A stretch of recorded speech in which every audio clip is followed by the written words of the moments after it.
Today is, of course, Sunday, Chai Shvat.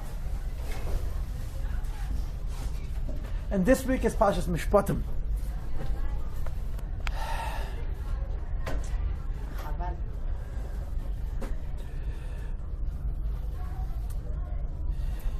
The topic we're going to do tonight is something which excites me.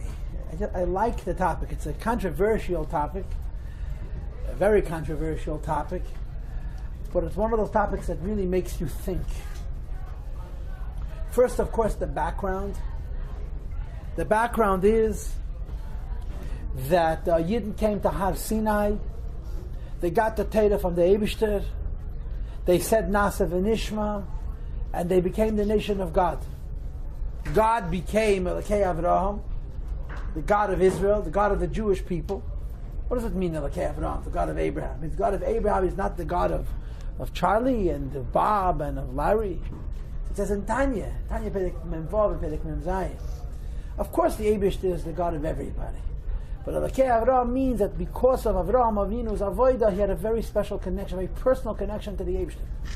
And that's the pshat. Elokei nu, v'Elokei Avesei nu.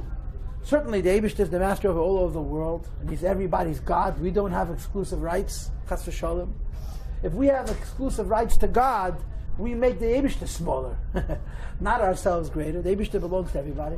And at the same time, there's something called Veistach Magen Avraham, Magen David, Elokei Avrohom, Elokei Yitzchak, Elokei Yaakov, our personal God, because of our special avodas Hashem, Elokeinu v'Elokei Aviseinu.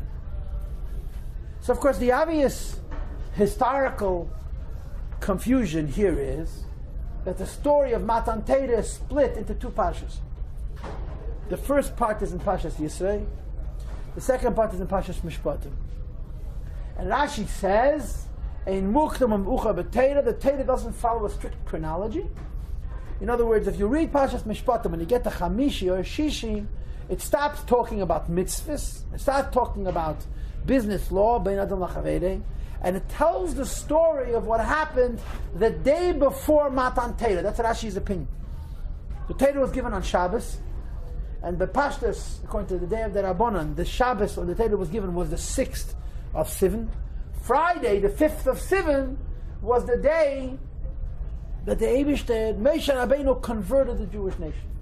Any person, like it says in the Tanakh about Ruth, that makes the decision to be tachas kanfei hashchina, right, to be choiset, to shield themselves, to shade themselves under the shadow of the Shechina, has to go through Gerus, has to go through conversion. What people don't realize is it's not just converts have to go through conversion, every Jew has to go through a conversion. The only thing is, the conversion is a pul in sheches. If your father converts and your mother converts, you don't need to go through a conversion yourself. The nation of Israel as a whole, Klal Yisroel, was converted out of Matan Torah. On Friday, Hey Sivan, we all were converted. And the Gemara says that the halachas, and the Rambam brings it down also, the halachas of Gerus, we learn from how Moshe Rabbeinu did the ritual, did the service with Klal Yisrael the day before the Torah was given, Erev Matan Torah, Friday, Chamisha B'Sivan. That's what Parshas Mishpatim describes. And as the Gemara says, the Rambam brings it down, Rashi mentions it also, more or less, a giyur involves at the most 4 parts. Bris Milah, which the Jewish people did not need to do because they had done it 2 months before so they could make the Korban Pesach, Kol B'neichel Yechel B'nei. Korban. Moshe Rabbeinu brought Korban sacrifices on behalf of all the Jewish nation at that time. And the Gemara says when Mashiach comes, every Ger Tzedek, every righteous convert, is going to have to bring the Eibishter Korban. But there's a special emphasis, Chas v'Sholem, to suggest that until that time there's a deficiency with the Gerus. The Gerus is 100% Giyur. When Mashiach comes, every Ger Tzedek can have to bring the Eibishter Korban. Then there is something called Tefillah, Mikveh. And then the fourth is called Kabbalah HaMitzvahs, making a commitment to keep Torah and mitzvahs. So in our Pasha, you have 3 of those details. You don't have Bris Milah because that was done in Pasha's Boy, but you have a Korban. And you also have mikveh, but it doesn't say explicitly in the Chumash that there was mikveh. The only thing is, it says in the Chumash that Moshe Rabbeinu sprinkled the blood on the Jewish nation. And Rashi brings from the Gemara, Ein hazaya b'li tefillah. Any time there was a mitzvah of sprinkling blood, before that there was mikveh. So we learn from this that before Moshe Rabbeinu sprinkled the blood on the Jewish nation, they needed to go to the mikveh. And then, of course, the key event in that sequence is that Moshe Rabbeinu says to the Vayikra Lefneim Sefer Abris, he reads to them the Sefer, the book of the covenant, and the Jewish people say, we'll do whatever the Eibishter says. This is the conversion of Klal Yisrael collectively in Pashas Mishpatim. So Rashi holds this happened Erev Matan Torah, and it's Ein Mukta Mocha B'Torah. For those who care, the Ramban has a very interesting opinion, and I want to make this announcement now. If you have access to the internet, not that I am in favor of having access to the internet, but if you do anyway, on my website I have, if you'll go to the Parshas, everything is in order on my website. You have winter, spring, summer, fall. You open winter, go to Mishpatim, you'll find Parshas, not Mishpatim, Yisroel. Click on Parshas Yisroel, you'll find at the very top of the folder, there's a bunch of Parsha classes. I have 2 classes that I gave my yeshiva bachrim once. It was actually 1 hour and a half class, which was divided into 2 files, where I went through the whole Sefer Shmeis according to Rashi, and the whole Sefer Shmeis according to the Rambam. Because the Ramban has a fundamental disagreement with Rashi about the idea of Ein Mukta Mocha B'Torah. Rashi is very quick to invoke it. Rashi says that so much of Torah is non-chronological. And the Ramban disagrees. The Ramban holds you have to try your best to make the Torah chronologically sequential, that it should follow a sequence of time, unless you have no choice. I mean, the Gemara says in Mukta Mocha B'Torah, the Ramban is not going to argue with the Gemara. The fact of the matter is that there are events in the Torah that happened before that are written later. But the Ramban is much less disposed to invoking that klal. So the Ramban says something very, very interesting. He says the Yidden got the Torah on Shabbos, Vav Sivim. That same day, so the Torah was given. Yeah, what time did the program start? When was the Matan Torah start? Huh? You're talking now at the beginning of June or July. June, the longest days of the year in the Northern Hemisphere. It probably became sunny at 5:30, 6 o'clock in the morning. So the Matan Torah started at 5, 6 in the morning. The program began. Moshe Rabbeinu woke the Yidden up. They waited for them. If you showed up at Har Sinai at 7 o'clock in the morning, you missed the ganze Meise. How much time do you think I said as I did it took? It's okay. Wait. That same day, says Rashi, Moshe Rabbeinu went up on Har Sinai, and Hashem gave him commentary on the 10 Commandments. Hashem gave him a pirush and Aseres Adibros. What is that commentary? The end of Parshas Yisroel and Parshas Mishpat. That's the Ramban's opinion. And the Ramban actually goes through this Parsha and shows you which pieces of the Parsha correspond to which one of the Aseres Adibros in order, more or less. That same day, which is Shabbos Vav Sivin, Moshe comes down from the mountain, repeats to the Yidden the commentary on the Aseres Adibros, which the Eibishter gave him in Har Sinai, which is written in Har Chumash, and the end of Parshas Yisroel, Parshas Mishpatim. And after the Torah was given, he converted them. In other words, the Ramban holds that Nasav and Nishma happened after Matan Torah. Rashi holds it happened Friday Erev Matan Torah. The Ramban holds it happened Shabbos on the day, but later during that day, after the Torah was given, that's when the Yidden said Nasav and Nishma. This Ramban fascinates me. I think it's very exciting. So I'm just mentioning it to you. And again, if you want, I did 2 classes. I put them in my website, Parshas Yisroel, because that's where a lot of the confusion starts. And Blined, I tend to put it again in Parshas Yisroel. Parshas Yisroel is a real trip, these 2 shittas. But in any case, whether it's in order chronologically or it's not in order chronologically, we know that the story of the giving of the Torah happens in 2 Parshas, Parshas Yisroel and Parshas Mishpat. And in that sequence, you have one of the strangest psukim in all of the Chumash. And that is that it says in the Pasuk, Vayiru as Elokei Yisroel. They saw the God of Israel. Right? V'tachas raglov, and underneath his feet is kemaise livnas hasapir. There was like the work, like the handiwork of livnas hasapir. Livnas either means white or it means a brick. Hasapir means sapphire. Uche'etzem hashamayim, and as a clear sky, lotoyad is transparent. That's how I'm going to translate the book. It's a pasuk b'feidish and chumash, which we learn every year in Chitas, but you know what the great news about the Torah is? As long as you don't pay attention, you don't get into any trouble. It says in the Chumash that the Yidden saw the Eibishter. The Yidden saw they saw the God of Israel. V'sachas raglav, but underneath his feet is kemaisa livnas sapir, is like the work of livnas sapir. Uche'etzem hashmayim loteir, as this clear sky is transparent, just colorless. The next pasuk says, V'alatzile b'nei Yisrael le'sholach yodeh. that Hashem did not punish the Atzilei B'nai Yisrael, the young Chachamim of Yidden, who were a little bit chutzpahdik, says Rashi, at Matan Torah. Vayechazu was Elokim, they looked at the Elokim. Vayechlo vayishtu, they ate and they drank. With the help of God and B'li Neder, we're going to do Pasuk Aleph next year. Okay, I already made myself a note. I put it in my folder that if I, unless I'll be totally have a bottle B'li Neder, I'll do that class next year. Of course, Vashet Zech mit Nevish Nizil. But we're going to do Pasuk Yud now. Every person with a half a brain understands that when it says in the Chumash Vayechazu was Elokim, it doesn't mean Yidden saw the Eibishter, because you cannot see the Eibishter. Not just because you don't have the eyes, but because the Eibishter has no appearance. The Eibishter has absolutely no Metzias. In Chassidus, the Eibishter is called a Metzias. That means he exists. Built-in Metzias Nimtza, whose existence is completely non-existential. So when it says in the Torah, V'yachzos Elokim, you have to immediately wonder, what does it mean? Obviously they saw something, or they perceived something, or they comprehended something. Vayiru Elokei Yisroel means there was some kind of sophisticated inspiration that came to the Jewish nation, which was some kind of a sense of something above. But you have to immediately wonder, so what was it? And this is what we're going to do tonight, with the Eibishter's help and with the mercy of the heartless clock. We begin with Reb Sadia Gaon. Reb Sadia Gaon predictably does what Reb Sadia Gaon does best. Takes away all the confusion. Now, I want to give you an introduction. Amongst Jewish theologians, Jewish Anshe Machshava, Jewish thinkers, there are two classes, there are two categories. Beklalos. Obviously, you want to go into particulars, there are as many classes as there are individuals. But Jewish theologians, Jewish Ishei Machshava have gone into two categories. The Choykrim and the Mekubalim, the philosophers and the mystics. Or said more correctly, the non-mystics and the mystics. What separates these two camps is a lot of things. There's many things that separate the philosophers from the mystics.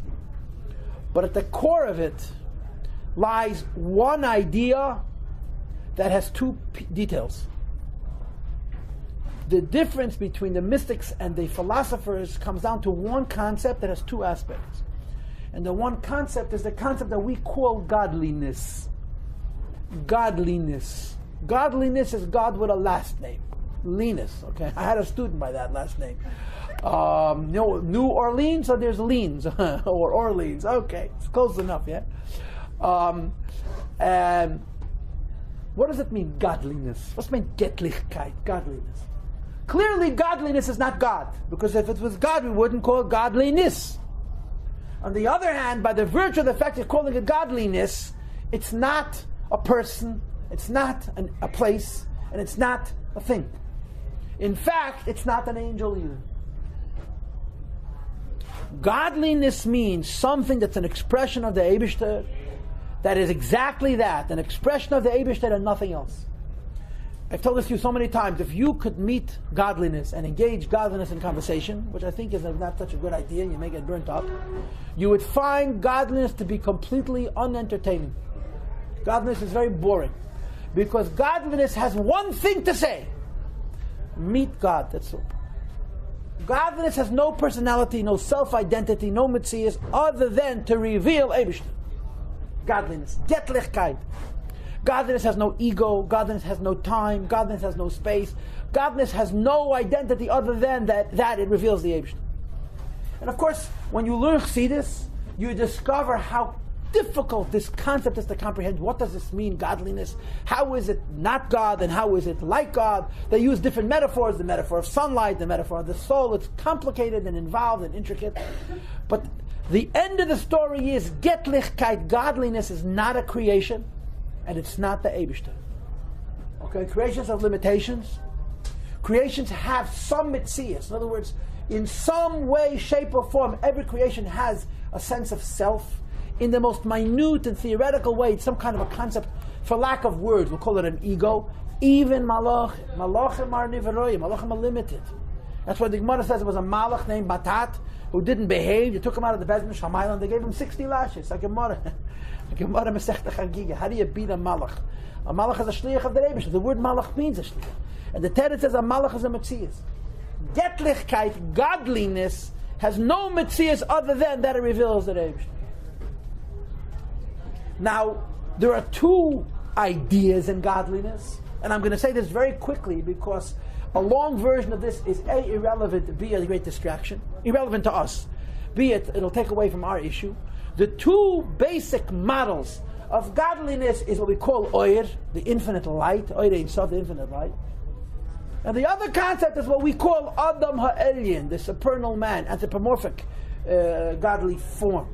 The idea that there's a world of Atzilus, which has basically a right and a left and a center and a top and a middle and a bottom, which makes it complex and orderly and balanced and deep and yet at the same time unified.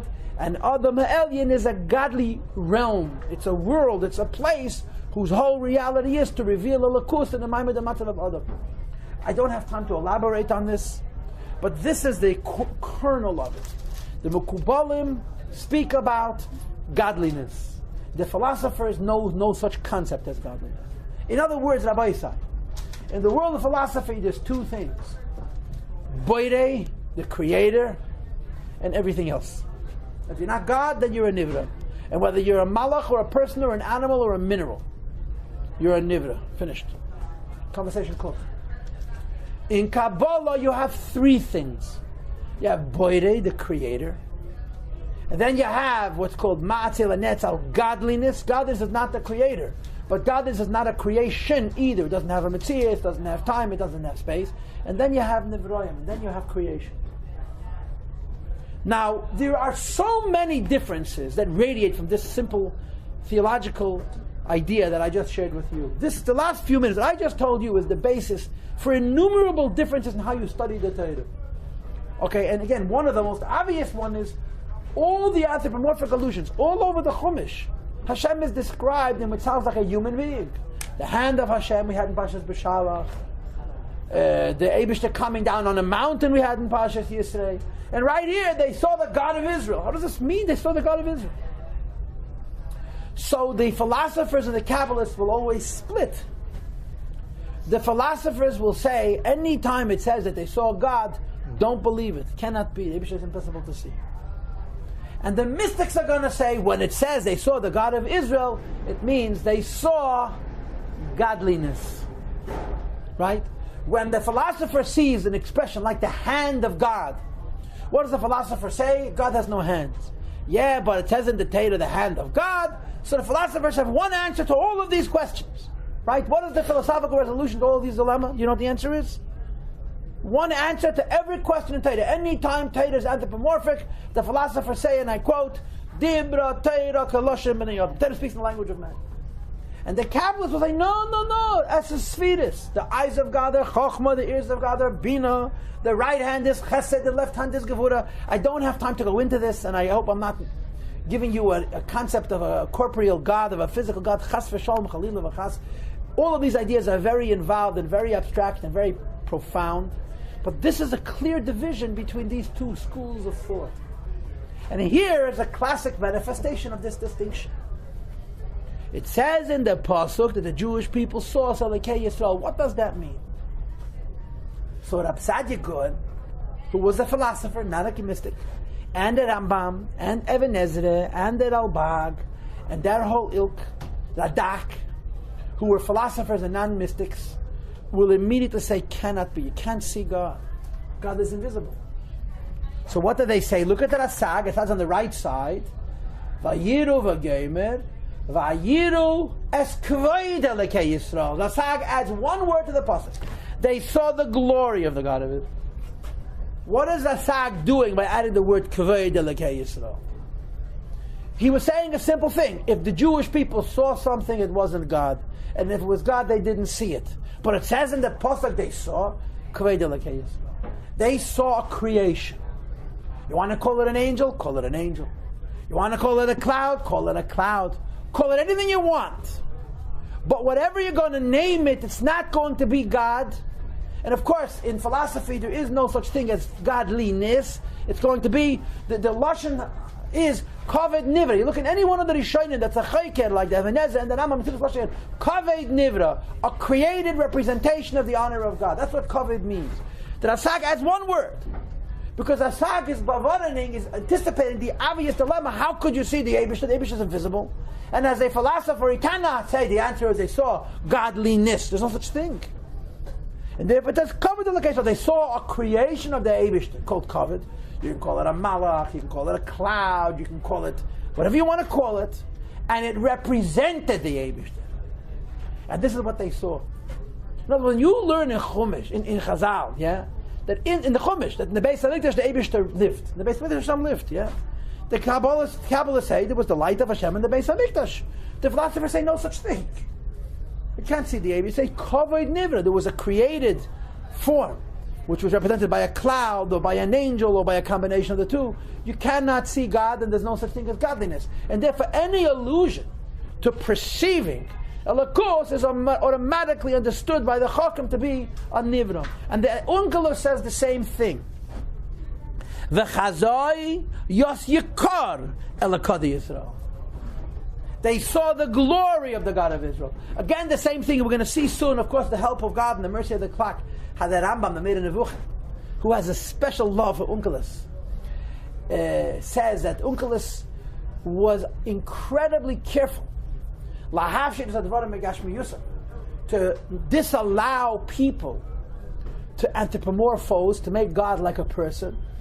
So he therefore says, if they saw it wasn't God, and if it was God, they wouldn't see it. So what did they see? Yikar Elokei Yisroel, the glory of the God of Israel. They saw something which represented Elokei Yisroel, but according to the Chaykirim, that cannot be godliness, because there is no such concept. You follow? Let's move on to Rashi now and do something a little easier for a couple of minutes. Okay, it says they saw the God of Israel, Elokei Yisroel, and Betachas Raglav, underneath his feet, was Kemaise Livnas Hasaper. You see what I'm reading? Kemaise means like the handiwork of bricks of sapphire. Says Rashi, Hi Hoisa Lefona B'Sh'as HaShibud. There was a brick Vayachol that was placed before God during the time that the Jews were enslaved in Egypt. To remember Jewish tzaras. And the Jewish people were enslaved with working with bricks. So when the Yidden saw Maisa Livnas Hasaper, that means to say the Yidden saw the idea that Imay Anochi B'Tzara, that when Yidden were in Mitzrayim and they were suffering, the Eibush took one of those bricks and he had a Tachas Kisi HaKavod to participate in their tzara. Then you take a look at the Cheskuni, which is in the lower right, and the Cheskuni brings a very painful Maamar Chazal. There's a Medrash. There's different versions to this Medrash, but one of the versions to this Medrash goes like this.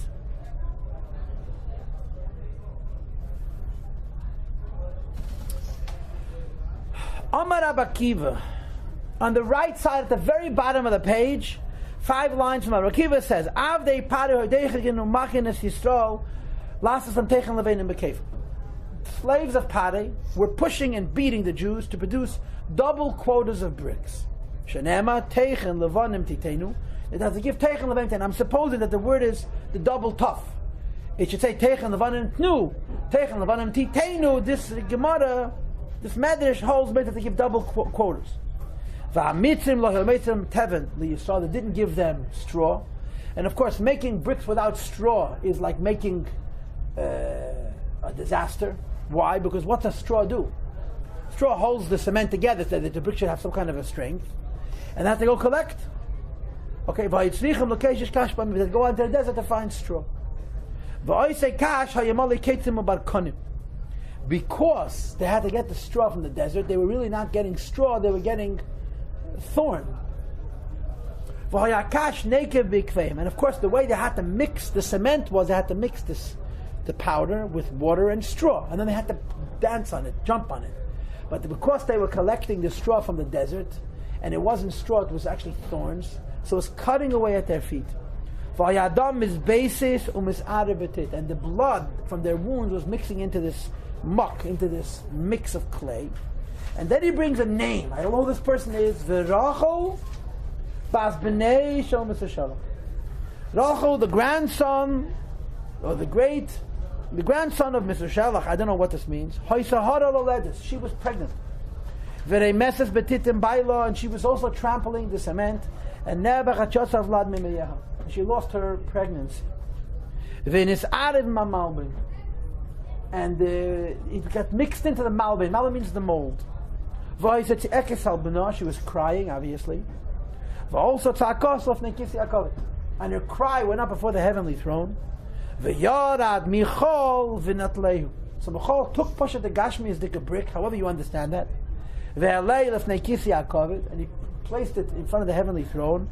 He made it into a malbin. Malbin means a mold, a form, a brick. And placed it underneath the Eibishter's feet. Which is the meaning of the pasuk, v'tachas raglav, underneath the Eibishter's feet, is kamaisa livnes hasapir, pirush leveino, this means a brick. And what is the word hasapir? Shenasa mishpir. Shpir means the placenta. No. Shilya means the placenta. Shpir means the fetus. And shpir and sapir are the same oisius, except you have to change a shin for a samach, which is doable according to Klali Hadiktuk. I don't know Hebrew well, but you can. Shpir means, sapir means shpir. So the Chizkuni brings this message, and by the way, a lot of other Rishonim bring this message as well, saying that what does it mean, Kemaisa Livnas HaSapir, that Vayochel, the Eibishter, had in front of him while Yidden were in Golos, a symbol of the Yiddish Golos. Now let's go back to Rashi again, top of the right, on the left column on the first page 1 again. And when the sky is clear, you see transparency, says Rashi, Misha Nigalu. When the Jews were redeemed, there was light and joy in front of him. Etzem means the likeness of Shamayim Lateir, border of a total, clear and translucent, transparent, see-through. So the Rebbe in his Maamar, which is at the end of the stack, asks the obvious question. The Yidden have already left Mitzrayim. If the Yidden are left Mitzrayim, they should have taken the brick out of the Kisei HaKoved. When Yidden were in Golus, it made sense they should be Kamaisa Livnas HaSapir. But the Yidden have already left Mitzrayim. Now they're free.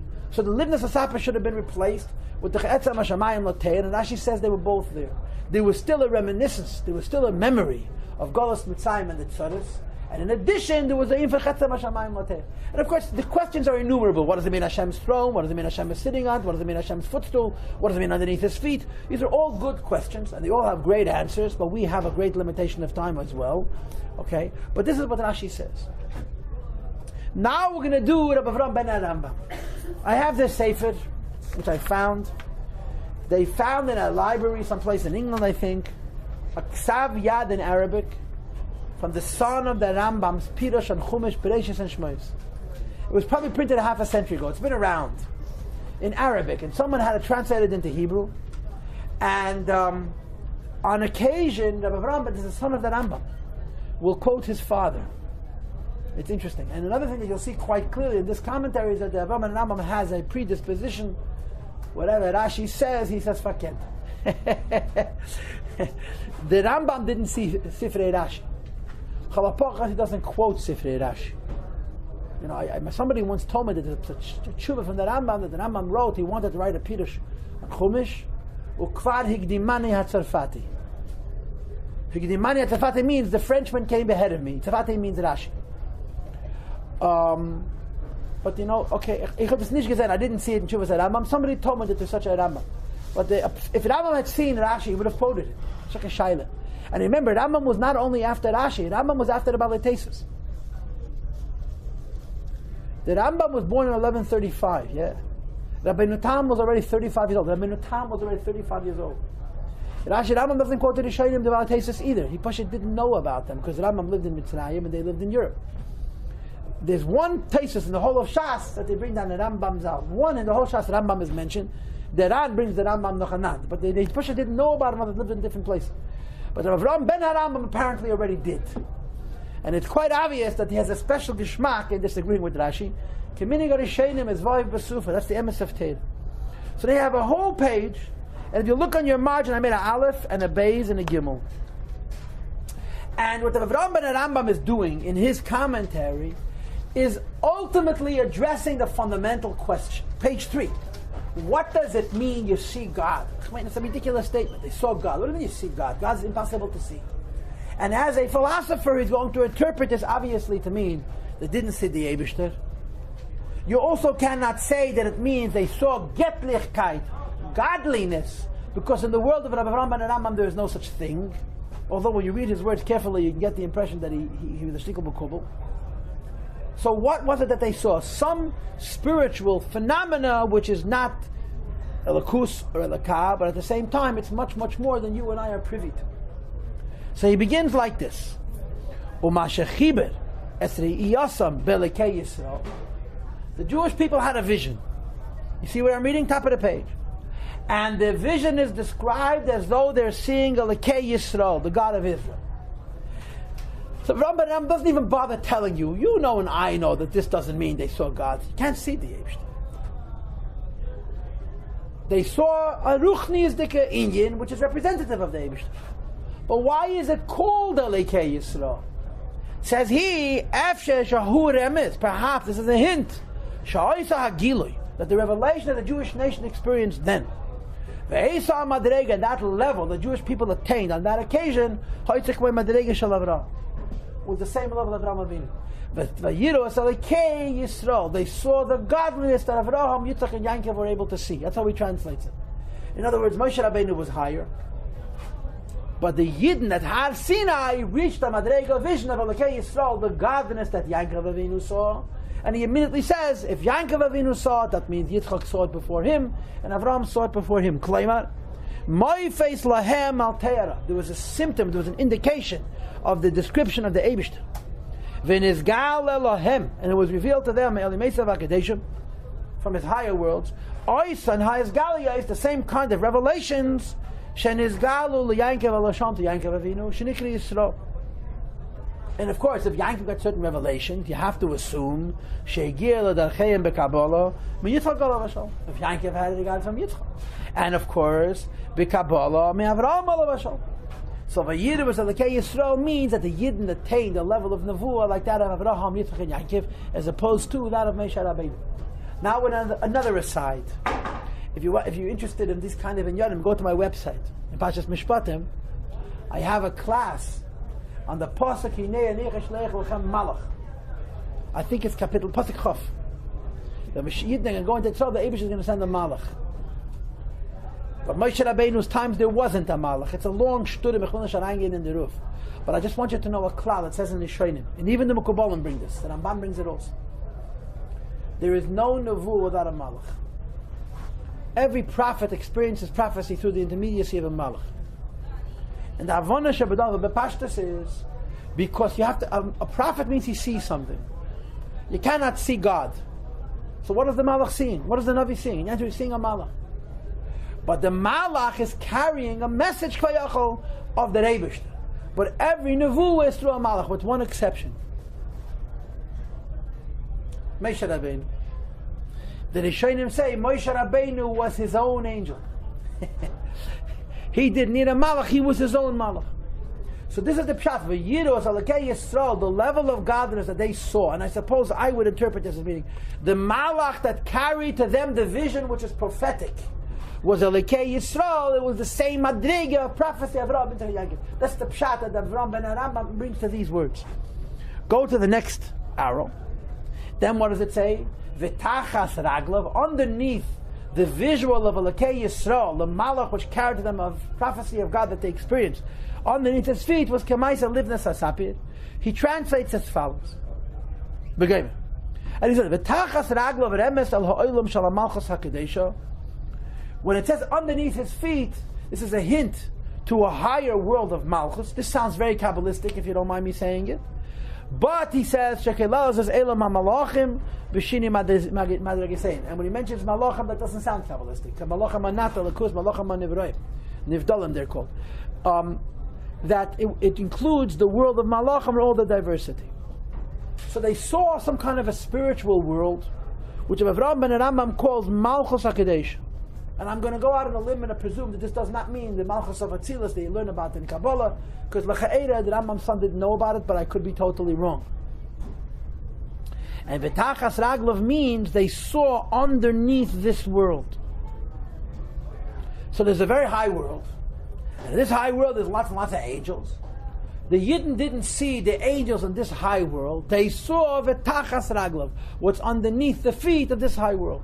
And what did they see? Kemaisa livnas asap. V'yiyetam ma'aseh. The pasuk they saw like the likeness, like the handiwork, like the craftsmanship of livnas asapir.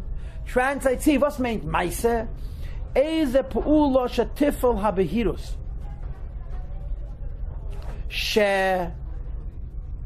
behelachasa es hamare elarei. Kemaisa livnas asapir means the kind of creation that makes seeing God clear. As I translate the words. Kemaisa, the kind of handiwork, the kind of intermediate, the kind of tool that affects livnas asapir. Livnas asapir translates clarity, that you can see clearly. So he's going to try to livnas asapir to mean whiteness, not a brick, like Rashi said. So kemaisa, tachas ragel of kemaisa, in other words, the tool, the malach, so to speak, so which they were able to see ruchnius was kemaisa, its design, its midah was livnas asapir. It allowed them to see godliness quite clearly. With that mashal lives a wonderful mashal. Any time a human being in a physical body is going to perceive spirituality, what the Rambam and all the Chaykim call acharei hateva, metaphysics, beyond physicality. And they're doing the research while they're in a physical body, and they're not able to shake off that physical body. In other words, as long as you're trying to know God through the physical body, and you're not able to do what's called hashatas hagashmias, you're bound by the limitations of your body. It's impossible to see the truth. And this deficiency, that because they're in a body, their capacity to perceive spirituality is deficient, which prevents them from seeing things absolutely, it's the equivalent of having a vision through an intermediate. But that the intermediate is Eisei Asapir. In other words, they're seeing spirituality, they're seeing Ruchnius through an intermediate vision. However, it's not like seeing without an intermediate, but at the same time, the nature of the intermediate is Kemaisa livnas asapir, which I explained to you before, and you'll see it soon inside. It reveals the godliness quite clearly. This is the Reb Avrohom ben Adam's insight. But now you have a base, and then you have a gimel. You see, because then the next words read apparently there's words missing in the text, and then whoever is copying is adding his own commentary, and he says, when it says here they saw, what do you mean they saw? Either it means they saw what we call physically seeing. In other words, during a prophecy, the godliness, and notice again the word nivra. You see, it doesn't say net, also nivra, which is typical of the chaykim. Is bidmus adam, has the likeness of a person, and tachas raglov, underneath his feet, is betei livnas asapir. V'hi kavaras hatargum. It's like the Targum says, and this goes on the Kisya cover. The Ein Safek, and there's no doubt, that these visions were b'mara hanavua, were through prophecy. And you can only understand them using the mind. Now I'm saving time, is what I'm doing. That's why I'm rushing. He says, there's two ways of understanding Vayiru Elokei Yisrael. One is that they actually saw. But even if you're going to say that they saw, it's a prophetic vision. And when you see in a prophetic vision, the significance of what you're seeing is not the visual, but how you understand what you're seeing. Because what you're seeing is an image. And the image is anthropomorphic, he says. The image is human-like. And what was it that they saw? He says, Kavanas HaTargum. And the Kavanas HaTargum is, they saw Yekara the Elokei Yisroel, but he also adds, Kemaisa livnas asapir, translated Targum, that it goes on the Kisya cover. Or Yidden, in a different way. Another interpretation in Klaimatam Vayiru is that it's Alsaga Sichas Bavad, that there was no actual vision.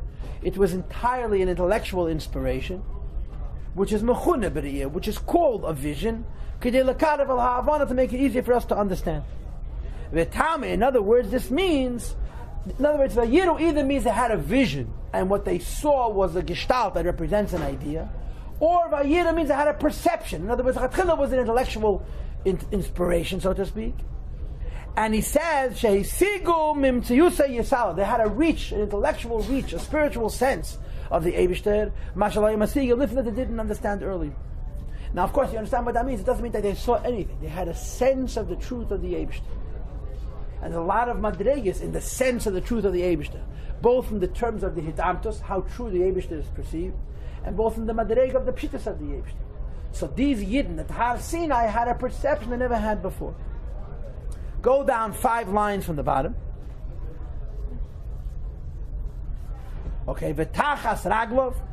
It's a Vayiru Elokei Yisroel. They saw the God of Israel. V'tachas Raglov.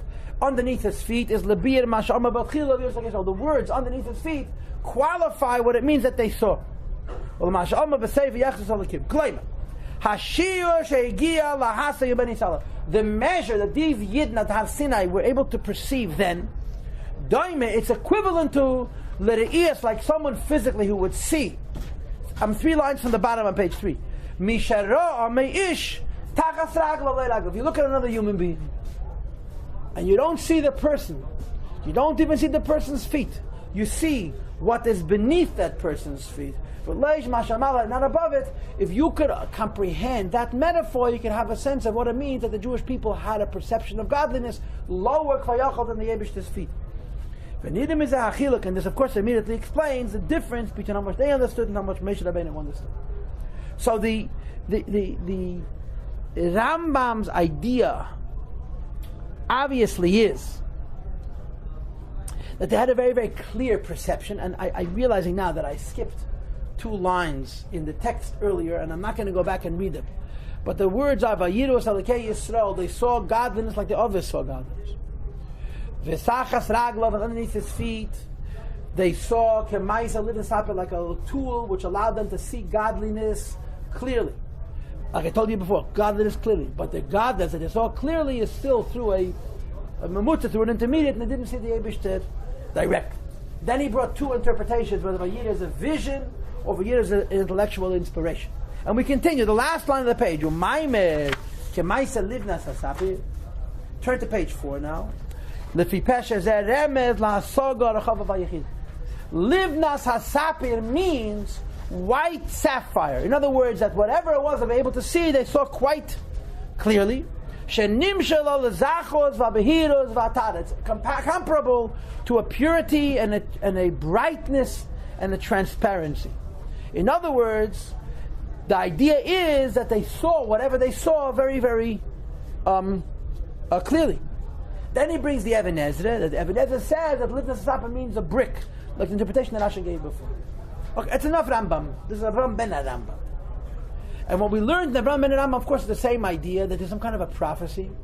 They were not in the same madrega as Moshe Rabbeinu, but he says they were in the same madrega of Avraham, Yitzchak, and Yaakov, which is quite incredible. And that Kemaisa of Livnas Hasapir means that they saw godliness through a lavush, but it was a lavush that was quite revealing, it exposed the Eibishter quite substantially.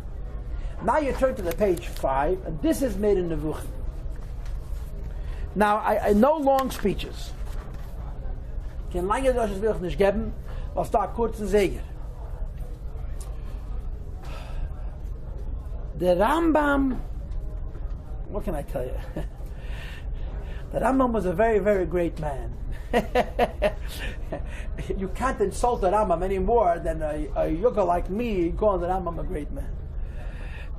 The Rambam, it's foolish for me to tell you how great that Rambam was. But the fact of the matter is that Rambam was incredibly great. What I mean to say when I say this to you is the Rambam did so many things in his life.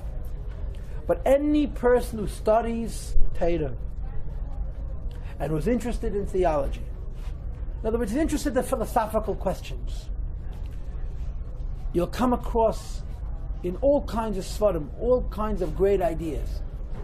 I give you my word, 9 times out of 10, that Rambam said it first. Whether it's an Abarbanel, or it's an Al-Bag, or even if it's a Makubal. The Rambam's Sefer, the Made in Nevuchim, is just extraordinary.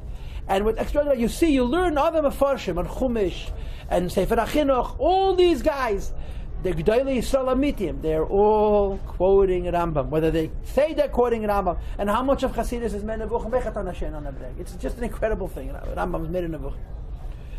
And Rambam is made in Nevuchim, you can divide it up into a few sections. It's not such a complicated book. It's very difficult to learn, but it's the first thing that Rambam does in his Sefer, to use his own words, is Pirush Hashemis, which means to say translating words. The first volume, the Meir Nevuchim has 3 parts.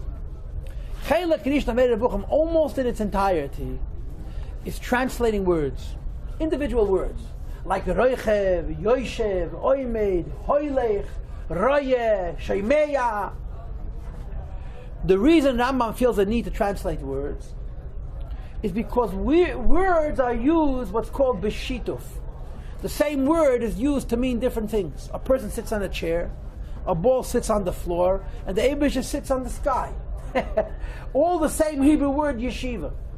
And the same is true with Reichev, and the same is true with Mahalach, and the same is true with Medaber, and so forth and so on. And Rambam takes every word and quotes various psukim that use this word in various different ways, whether it's talking about a person or a thing or a malach or kviyachal lahavdol, the meibishnu, and he finds you a pshat, an insight, which is constant, which is consistent to all the various different interpretations. And almost all of Chelek Yishna Meir Nevuchim goes through, 100 words perhaps, translating how these words have to be lahaitzi dvarim in pashtusa. God forbid to imagine Eibishter sitting on a chair and his feet up on a footstool, which besides the fact that it's wrong, it's also foolish. The very end of the Chelek of Meir Nevuchim, Rambam starts going into more complicated issues, like what is the world about? And very close to the beginning of Chelek Beis, he starts talking about Malach. And for the most part, the first half of Meir Nevuchim Chelek Beis talks about Malach. The second half of Meir Nevuchim Chelek Beis talks about Nevuah. And he continues into the beginning of Chelek Gimel. And after that, the Rambam gets very practical. He starts talking about suffering and tests and free will and purpose for creation and good and evil. And of course, the biggest issue in Chelek Nevuchim is Tamiyah mitzvahs. A good chunk of that is reasons for mitzvahs. This is an overview of the Meir Nevuchim. You don't have to learn it anymore. I told you everything that's written there. I have no idea what it says there, but you know. But one of the many issues that the Rambam brings up is the term regel. What does it mean, a foot? In our pasuk, v'tachas raglov means the Eibishter's feet. So clearly it cannot mean a foot in the biological sense or in the physical sense. We have to give a broader definition of the word regel that encompasses both the spiritual and the material. It's obvious. But before I read this, there's one of the prokem in Rambam. It made in Nevuchim. Maybe it's Chavav or Chavazayin. I honestly did not look through the Meir Nevuchim. I just copied this page because the Mefarshim bring him down. There's a Lashon haRambam. Unkelus Hageir Shalom B'Ma'oid Haya Beruach HaKodesh. This may not be a precise Lashon. He says, but Unkelus, the convert, was an incredible expert in Hebrew. That's what he writes. He knew Lashon HaKodesh brilliantly. And he writes that Unkelus's Targum reveals understanding of Lashon HaKodesh, and a window of Lashon HaKodesh was extraordinary because he had a very deep comprehension of Lashon HaKodesh. And he also writes that in other places you should know that Unkelus's Pirush HaChumash is not really his own. It's from his Rabbeim. Who were the Rabbeim? Unkelus Hageir, Rabbi Eliezer ben Hurkeles, and Rabbi Shua ben Chananya. The famous Rabbi Eliezer is Rabbi Shua. So he brings over here Unkelus on the word V'tachas raglov. So if you look on page 5, you have 4 columns and a lot of scribble. The scribble disregard. This is because my children were playing around with my sfarim, as you can tell. It says Aval Amru V'tachas raglov. You see where I made my first arrow. What is the meaning of the words V'tachas raglov? Kemaisa livnes asapir. Says the Rambam. Hare Pirush Unkelus Boyd. Unkelus already comments on this. Kfishamar Yadait, as you already know. Shehuasa Kine Raglov Musav Alakis. And Unkelus holds that when you use the word feet, it doesn't have to mean biological feet, it could mean a seat. Why? As feet support a body, as feet support a body, so does a chair. So Raglaya means the bottom of something. In other words, raglayim means the support of something. And therefore, Onkelos translates our pasuk, Utchois kurse yikare, underneath his throne of glory. And look how the Rambam speaks about Onkelos again. He says, V'havein v'hispalei, understand and be impressed. Al hisrachos Onkelos menagashmis. How careful Onkelos is to remove the Torah from, God forbid, imagining the Eibush as having a physical body. We call Masha Mevi Lekach, and from anything that could even remotely bring to such a suggestion, Va'afilu b'derech hachoik, even in a remote way. What's the raya? L'fishalei Amar Tchois Kurse. He doesn't translate V'tachas Raglov underneath his throne, because that may lead you to think that Hashem is sitting on a chair. He translates Utchois Kurse Yikare, what sits on the throne, not the Eibishter, but the Eibishter's glory. L'fishem Yachas Leyas HaKisei.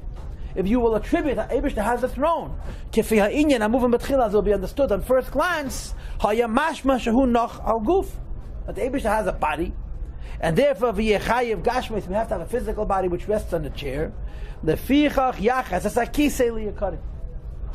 So first of all, Onkelos translates Raglov, not the Eibishter's feet, but his throne. And second of all, he says, what is the throne for? The place where you cut it avaya, kavod nivre, a representation of Elokus, which of course in the world of the Chaykim is not godliness. They don't believe in godliness, but some kind of a gestalt, some kind of a malach, or some kind of a tziyur, which rests on the Eibishter's kisei hakavod. And he says, Koloi ma'al shechina she'er nivra. These are the words that I'm always telling you about. Er nivra, a created light. Kabbalah speaks about Elokei. The Chaykim don't have such a concept. So if it's a creation, but it's a creation which is very spiritual, very metaphysical, very transcendent, and it represents Klayachol, the Eibush that we're sitting on this chair. And then it goes on to say, Rambam does, Onkelos doesn't even bother telling you Pshat in the Pasuk. As he says, Onkelos doesn't even bother telling you Pshat in the Pasuk. He just makes sure you don't make any mistakes.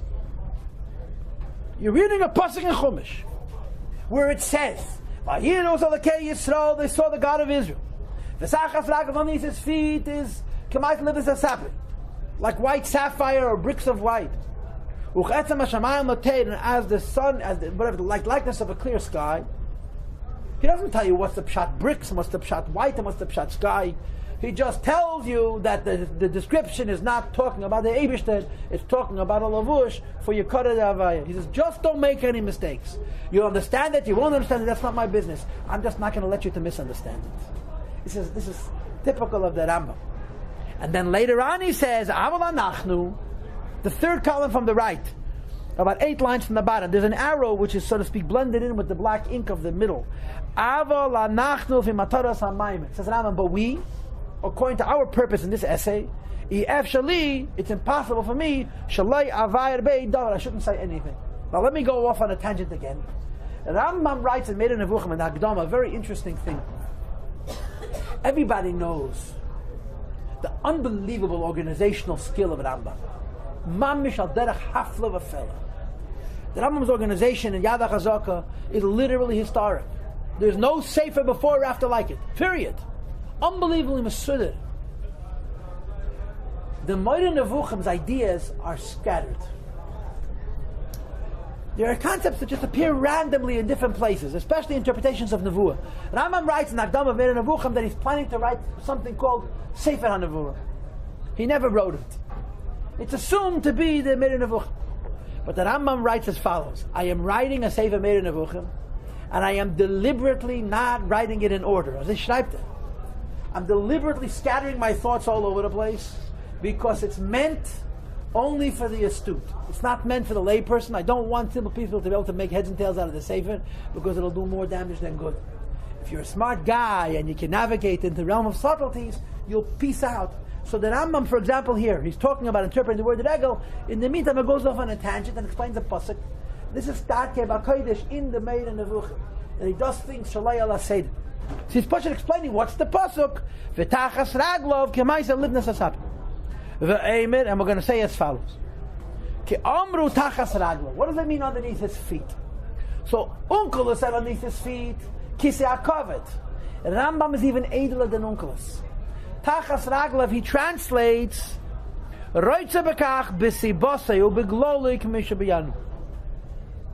meaning of the word regel, Rambam translates, means the cause for. Like he brings a bunch of psukim. If you look in the beginning of the Perek, the word regel means because of the things that preoccupy me. You know, regel, my job, I can't come to the Shia tomorrow morning. So regel means a cause. Because v'tachas raglav means because of the Eibishter there is a cause. V'tachas raglav, because of the Eibishter. In other words, the Eibishter is a cause for ... So regel doesn't mean a throne, like the Onkelos translates it. Regel means the Eibishter is the cause for what follows. So because there's an Eibishter, so regel, because there's an Eibishter, there is also kach v'kach v'kach. V'asher isiguhu, and what did Yidden perceive at Har Sinai? Zokter amitas ha'cheimer harishin, the truth of the original primordial matter, what they used to call in some cultures the Greek Adam, asher hu me'ite yis'ala, which comes directly from the Eibishter, v'hu sibas mitzvusei, the Eibishter is the cause for its existence, and that's the pshat in the pasuk. Kamaisa livnes asap. The simple pshat in this Rambam is as follows. Rambam divides metaphysics, spirituality, into two fields. The higher field is called Maaseh Merkava, the secrets of the divine chariot. The secrets of the divine chariot talk about angels and other stuff. Okay? The lower level of secrets of Torah is called Maaseh Bereshis, the secrets of creation. The secrets of creation have to do with what is really going on in the physical universe. And of course, the Rambam writes, and so does the Gemara and Chagiga, say that Maaseh Bereshis is much lower than Maaseh Merkava. It's a lot easier to understand the secrets of creation and to understand the secrets of the divine throne. The Rebbe once spoke in Sikhet, and the Rambam brings a little bit of Maaseh Bereshis, and he calls it Kemar Midli, a drop in a bucket. He brings a little bit of Maaseh Merkava, and he calls it Ketipah Menayam, a drop in the ocean. In other words, the secrets of the chariot of the Eibishter are much more sublime than the secrets of creation. But even the secrets of creation are ruchnias. They're not physicality as we know physical things. So he says the Jewish people had a perception. What do we know? Does anybody know what we know? It's a terrible question to ask, yes. Context. I know my name. Okay. What do we know? We know what we could perceive with our eyes, with our ears, with our mouth, with our hands, and with our nose. The five senses. Then we have a brain which can a bit extrapolate from what our five senses can perceive to something more. But pretty much we're contained in that realm. If something does not exist in one or several or all of the senses, to us it does not exist. It has no perception. Al pi Torah, there is so much in the physical universe that's not perceived by the five senses. It's metaphysics to us. Right? According to Torah, there is what's called the Greek Adam. And then there are the four elements, fire, wind, water, and earth. And then there are complex beings. We cannot see the Greek Adam. We cannot see the four elements, fire, wind, water, and earth. In other words, when you study in chemistry an atom, the atoms of chemistry are complicated entities that are made up of many parts. There's a nucleus, and there's electrons, and protons, and neutrons, and there's tons of empty space. Right? An atom is a complicated being. The atom which the Greeks spoke, which Lahavdol Teda speaks about, is a point. What is the meaning of the word point? It is so small that it can't possibly be smaller. That's the meaning of the word. In other words, according to Teda, there are things in the physical universe that are beyond our perception. Perceiving them doesn't mean you have better eyes. Perceiving them means transcending, going past your Gashmi Dikaguf. So the Rambam says that what was the highest perception that Yidden achieved at Har Sinai was they were able to see the very essence of the physical universe. That's it. In other words, the very height of Maaseh Bereshis. They didn't see from Maaseh Merkava at all. And the pshat in the pasuk is v'tachas raglav. They saw what the Eibishter caused to come into existence. the very first thing that the Eibishter caused to come into existence in the physical universe. Reb Avrohom ben haRambam says they had a prophecy. Remember? Rambam himself says that they had a perception about the finest levels of the physical world. Now, understand that if someone has a capacity to be sensitized sufficiently to experience the finest level of the physical universe, it's not only the pshat they're seeing finer physical things, it's an incredible spiritual experience. It's seeing what you should not be able to see. And that's how it translates the pasuk. What they perceived was the truth of the first chayim means Adam. Which the Eibishter created. The Eibishter caused it to come into existence. In other words, they looked at the physical world and saw not only what is obvious, they saw what is beyond it, and they saw what is beyond it. How far do they go? Till the very first and edelst of physical creation that the Eibishter made, that the tachas raglo kamaisa, the thing which is koyachol, the record of the Eibishter's feet. Rabbeinu Sadia God, in his Sefer Amunas V'Deis, when he talks about the Greek Adam, you know what he calls it? Haruchni. And this is what they perceived. They had the capacity, they had the sensitization to see the highest, the most edelst, the theoretical Gashmis, which to us is a non-entity altogether. And he translates the words Kemaisa Livnas Asapid in kind. V'hizbein Omre. Now contemplate what he says. Kemaisa Livnas Asapid, like the handiwork of Livnas Asapid, white sapphire, right? But the Lashon HaPosuk is Kemaisa. Now, V'ilu ha'isakavana hamare. If it meant that they saw a picture, an image, a likeness of something else, they would have seen something which looks like Livnas Asapid. In other words, if Kemaisa Livnas Asapid is a metaphor, they saw I don't know what, and that I don't know what is like Livnas Asapid, that it would not say Kemaisa Livnas Asapid, it would say Kil Livnas Asapid. Because here Livnas Asapid doesn't mean they saw something which represents something else. This is describing precisely what they saw. Hoisef Maise, Kim Maise, Lefisha HaChoymer, the raw material, the Greek Adam, so to speak, that they saw. Kefishi Yadait, as you know, Mekavel, Tomid, Nifal, Mebechinas Atzmusa. It's created constantly by the Eibishter himself. Now, girls and ladies, a Rambam of Furish, which says exactly what the Rebbe says in Shadichet Ve'amunah, that the Eibishter creates the world every single second. Right? So there's the Nifal, the Eibishter is making these Greek atoms come into being every single second. Ve'ein loy pu'ulo alo mikra, does not have a proactivity only in the realm of mikra. Now, I don't have time to teach you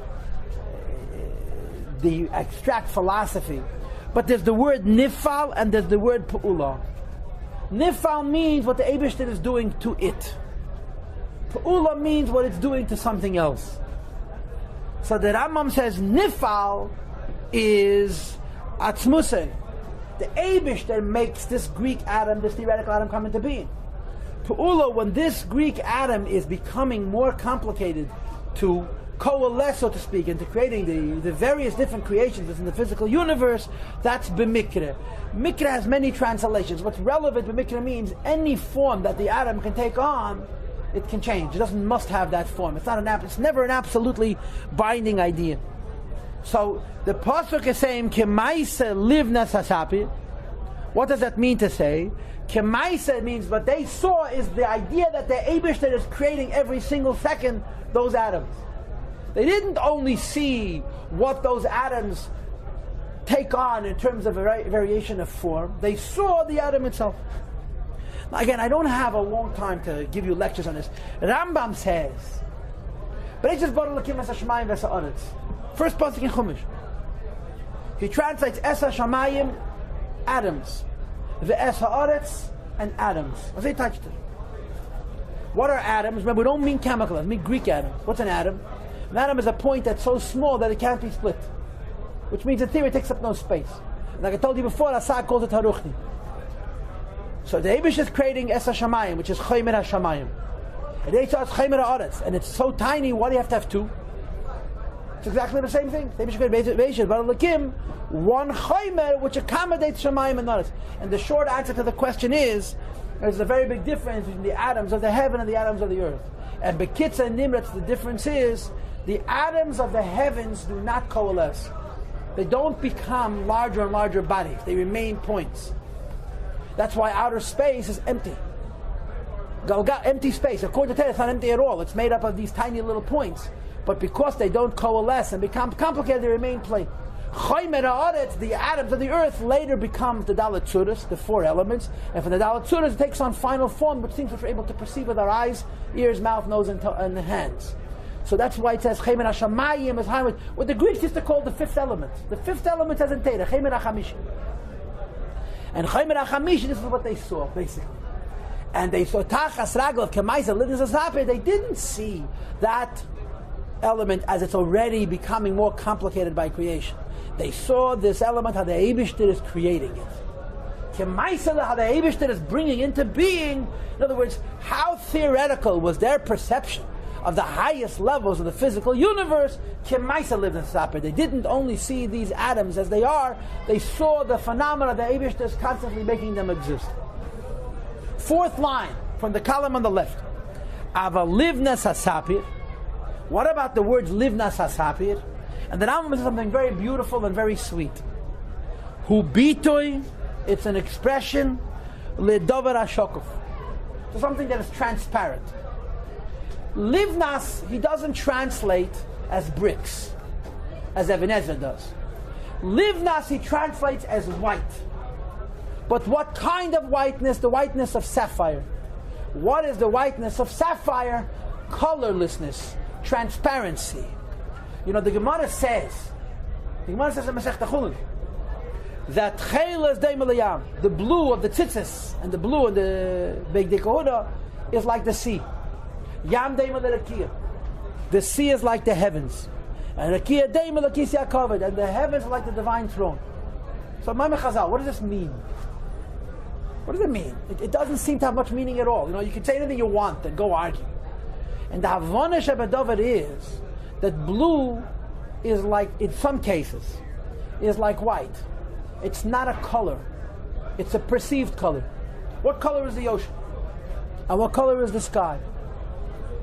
They're perceived as blue. They're not actually blue. They're actually colorless. So the blue that the Gemara talks about in Masech Chulin is like the white that's sometimes discussed. Livnas means a whiteness. Says Rambam, the blue what the Gemara speaks about in Chulin, and the white that's spoken about in our pasuk actually means no color. And that's the pshat, that blue is like the sea, and sea is like the heavens, and heavens is like the Kisya Kovet. What is the heavenly throne look like? What the answer is? It depends who's doing the looking. The Kisei HaKovet has no appearance, so you see yourself. And all of a sudden, this Gemara becomes incredibly beautiful. The idea is it has no predetermined vision or appearance. And as a result, because of its transparency, it can become anything. Let's do a little more reading. It says, it means something which is transparent. It doesn't mean the color white.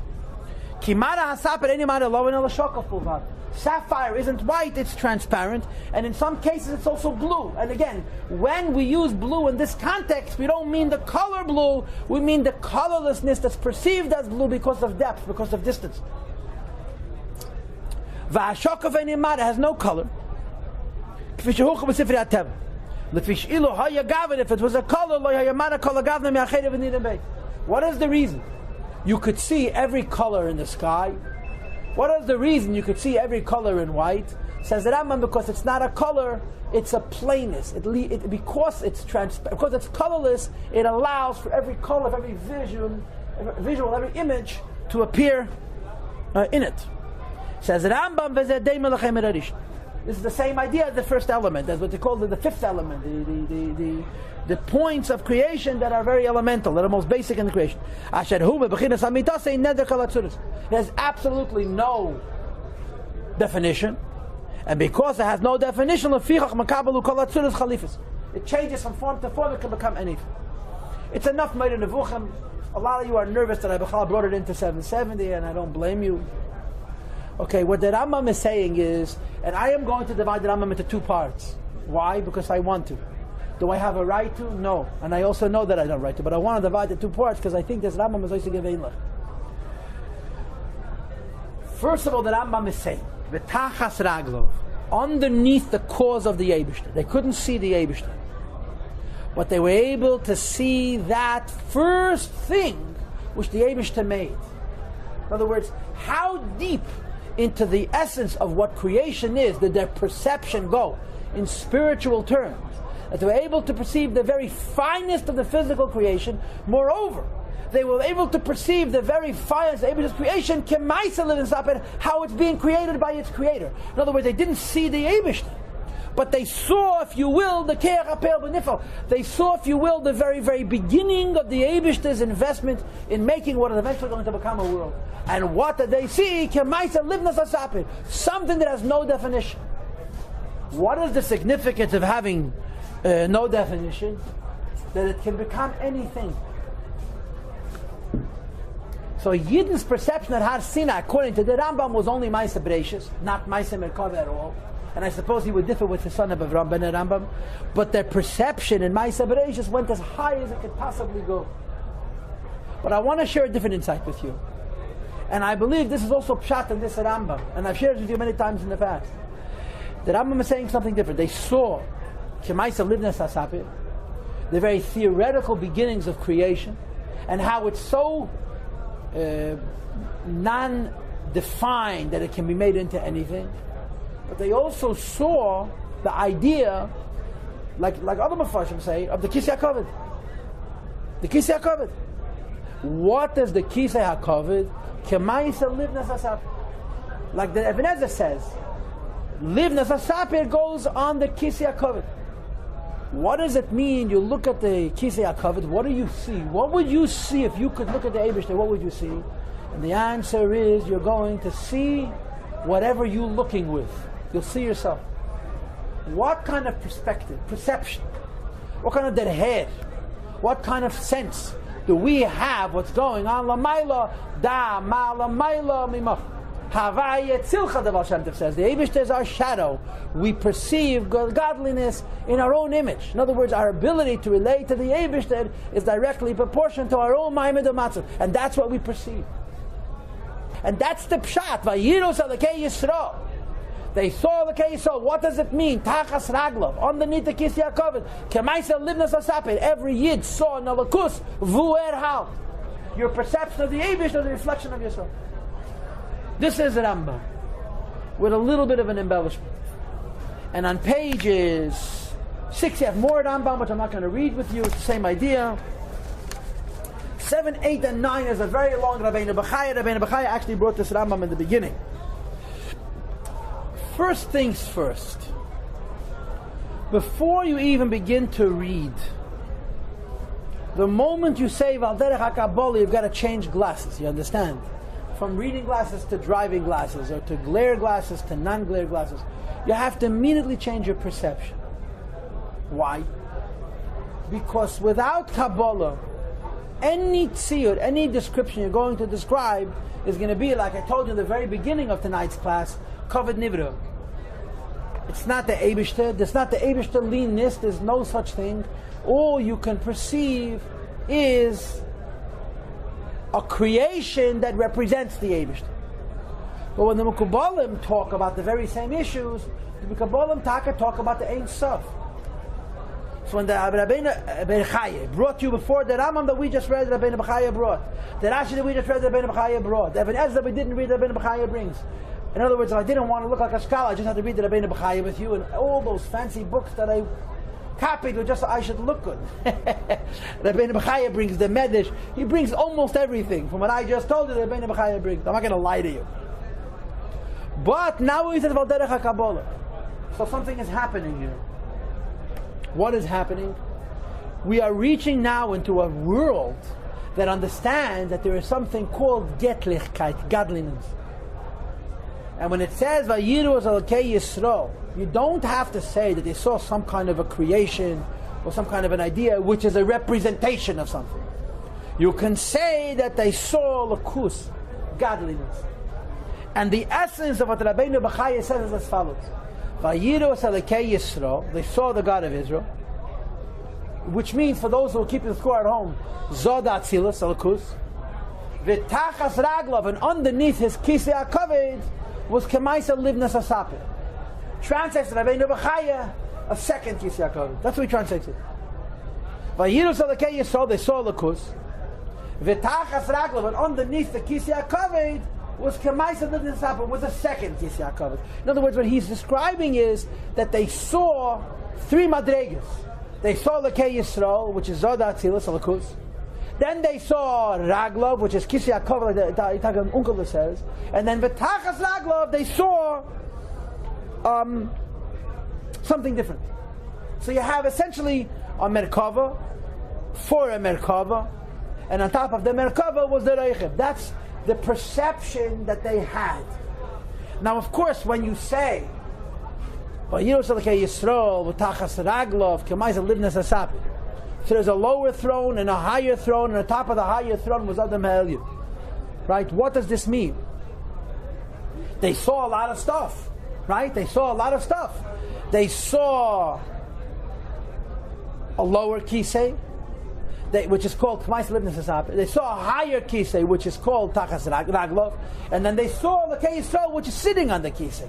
But you have to understand how you have to read this. The way you have to read this is as follows. Now, you know what? I'm not reading it inside, right? So you can tell me that I am just inventing it because I don't understand what he's saying. So instead of reading it and looking like a fool, I'm making it up, and you listening like fools. It says what I'm telling you. Just trust me. If you don't trust me, go ahead and read it. It's not very long. But this is what he described, that they saw Elokei Yisroel, which means godliness, and then Raglav is Kisei HaKavod, and Tachas Raglav, K'mais Livnas Asapir, is the second Kisei HaKavod. Here's how you have to understand it. You have to understand it in the following way. There was Matan Torah, and like it says in the Pasuk, the heavens opened and you saw the images of God. Like it says, just like by Kriyas Yamsuf, all the sea split, by Har Sinai all the heavens opened. It says that Tzimtzum Arishim was reversed. In other words, Jewish people were able to perceive godliness higher and higher and higher still. Says the Pasuk, when a person is perceiving godliness. Now let me make an admission, just for the record. I have never experienced godliness. Okay? In other words, I'm describing not something that I know, I'm describing that I've learned. When a person wants to experience godliness, the rule goes like this. The more garments, the more real, the less godly. The fewer garments, the less real, but the more godly. In other words, do you want more explanation or less explanation? And of course the answer is I only want more explanation if I need it. Because if I don't need that explanation, and I have it, it's going to be a distraction. If I can hear something in 10 words, and it's told to me in 100, those 90 words are not only unnecessary, they're unbillable. So when a person is relating to godliness, now remember, first of all, we're not talking about God. Nobody should make that mistake. We're talking about godliness. When a person is experiencing godliness, how do they experience godliness? So one of the magic words you have all over Chassidus is the word lavush, a garment. Is that garment a good thing or a bad thing? What's the answer? It's the necessary thing. It's both. The garment limits your perception of godliness, but it brings to you your perception of godliness. So the Torah is telling us that the Yidden in Har Sinai experienced godliness through two garments. That's the pshat in the pasuk. Vayiru, their experience of Elokei Yisroel of Getlachkeit was through Raglav and Tachas Raglav K'mais Livnas Asapir, which meant to say they had the capacity to perceive Elokus only through two levushim. They couldn't experience it through one levush. They couldn't experience it through zero levushim, and that's the pshat in this pasuk. That Vayiru Elokei Yisroel means Elokus, not like the Rambam says, like Rambam and Rashi and Rasag, but V'tachas Raglav K'mais Livnas Asapir. Their capacity to experience Elokus is only through a levush, and not one layer, but two layers. Now you'll go home and read it, and if you'll decide if what I told you is written here. And if you look, I just want to show you one thing. I I made 3 arrows on the page. Look at my third of the 3 arrows. V'yesh pirshu. Kemaisa livnas hasapes. That kihim shel asagas ha'atzilos. He compares perceiving godliness, the inyan hasapir alovan, to white sapphire. Shehu made, which reveals mashabateche, what's inside of itself. Shehu pnimi v'nista sham, which is on the inside, but it's hidden there. V'apnimi hazeh hanistir, and this inner secret, hu nirim etecha chitzin, is only perceived because you have a garment on the outside. But because you're perceiving it through a garment, you only perceive what can be perceived through a garment. The essence of godliness they couldn't perceive. They were experiencing godliness, but through a garment, and not one garment, but 2 garments. So there was an experience of pnimius mitecha chitzin, an inner dimension through the outer dimension. But the fact that they're experiencing the inner dimension, the outer dimension, is both good and bad. It defines the limitation of their perception. There's a very interesting Rabbeinu B'chaya Pashas Yisrei about the koilos, about the voices, where he says that by Har Sinai there were 7 voices. Moshe Rabbeinu heard 7 voices, and the Yidden heard only 2. So he translates as follows: Yidden heard a voice, and then they heard something they didn't understand, so they knew that there was a second voice. In reality, that second voice was actually 6 madregas, but because they couldn't perceive it, to them it was just 1 voice. So behemoth, there were 7 madregas, and they perceived one that they understood and one that they didn't understand. I'm just making a comparison. Here he's saying they perceived godliness dafka through 2 levush. Now this is a Maamar of the Rebbe from Tafshin Yutes. It's the only Maamar of the Rebbe on this topic.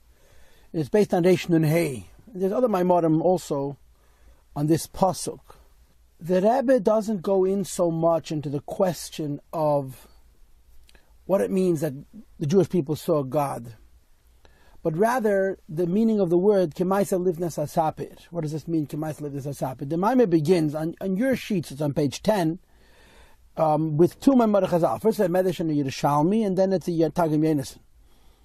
And the difference is that, according to the Medrash and Yerushalmi, there's 2 separate inyanim.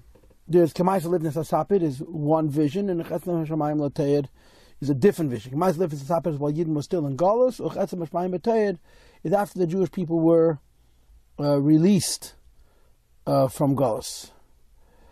And according to Targum Yonasan and Ben Azil, it's one and the same thing. That after Yidden were released from Galus, it was Kemaisa Livnas Asapir. And of course, the Rebbe wonders about the difference between these 2 pshatim, what they have in common, and what's the difference, and so forth and so on. He also brings that a lot of the Mefarshim say, as does the Ebenezer, for example, that Kemaisa Livnas Asapir goes in the Kisya Kovid. And he wonders how come the pasuk in Tanakh says Even Sapir Demus Kisei, and over here it's Livnas Asapir Demus Kisei.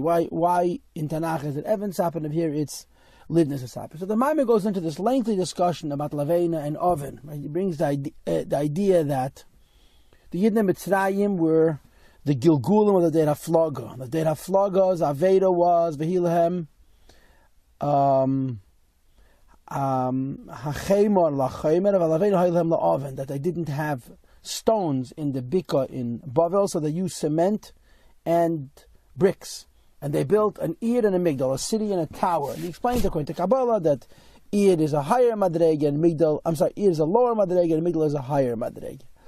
And that was, of course, in the Ummah, and the same is also true in Kedusha. And he explains that Even and Levena basically is a difference between Bidei Shemaim and Bidei Adam. Stones are, as everybody knows, stones are natural. The Eibishter made stones. Bricks are man-made. People make bricks. And he explains that the difference between stones and bricks is the difference between the avodah that we do with the godliness that the Eibishter creates, as opposed to the avodah we do with the godliness that we create on our own, which is the difference between Evan and Levena. And he explained the same is true of the Yumazeh. There are these 2 madregas of Evan and Levena, and Ir and Migdal, and so forth and so on.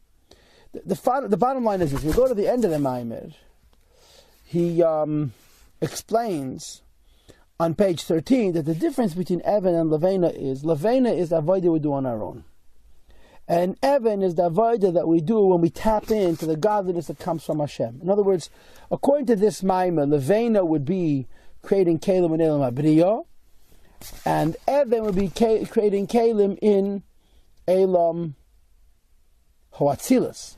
But according to this Maamar, the Avonim, which are created in Elam Hoatzilus, are higher than the Levanim, which is created in Elam Abriya. Look on page 13, in other words, the very end of the Maamar. There's the Hinik Meishu b'yin Shuv Mitzrayim, Hinik Meikenu b'chol Yayim v'Yayim. The same is true each day. You have to build a city and the tower of Kedusha, which connects to Shem Elokim and Shem Havai. Hine, idea Avedis Alavena should be the other. First, man has to make bricks, and then afterwards, V'Evim B'dei Shamayim, stones which come from heaven, and he connects it to davening. He says there's two types of bidur: the bidur b'derech milchama, bidur b'derech menucha, and bidur b'derech milchama is levena, and bidur b'derech menucha is Evan. In other words, according to this Maamar, levena comes first. This is the avodah that a person does using his own strength, and it only achieves a lower level of bittul and shalom, and afterwards comes Evan, which comes from the Eibishter, which achieves a higher level of bittul and a higher level of shalom. And that's how the Maamar finishes. Oh, Vayiru, Elokei Yisroel v'gema, that they saw godliness, and was kemaisa livnas asapir chesed shmaim later. They lived as asapir in a bit of the bricks of sapphire means the struggle to fix the world through a war. You're on a level of yesh. You need a battle. The second aspect of the pasuk, how the heavens are transparent. Who bittul the shema? This goes on a much higher bittul atzmi, which is the idea of heaven sapir. In other words, avonim should be de shemai. So therefore, when the Medesh and the Yerushalmi say it's two different things, and the Targum Yidden says it's exactly the same thing, the vart here is that you go from the bittul hayesh and you raise yourself up to the bittul atzmi. Look at a couple of lines down. It's about 9 lines from the end of the Maamar. Omnam. Pirush Targum Yidden shalavona atzma levena atzma nasis ketzam hashamayim lotein v'hainu shem b'chinas aved lebittul hayesh magil b'chinas bittul atzmi. In other words, when a yid does the aved of bittul hayesh, it brings them to the bittul atzmi, and that's how you have to understand this division that the Yidden had. They saw Maisa Livnas Asapir, which shows how the avoid of Yidden in Mitzrayim was a bitter b'derech milchama and a bittul hayesh. Uchetzam hashmayim lotein. That eventually they graduated to a bittul atzmi and to a bidur b'derech shalom and menucha.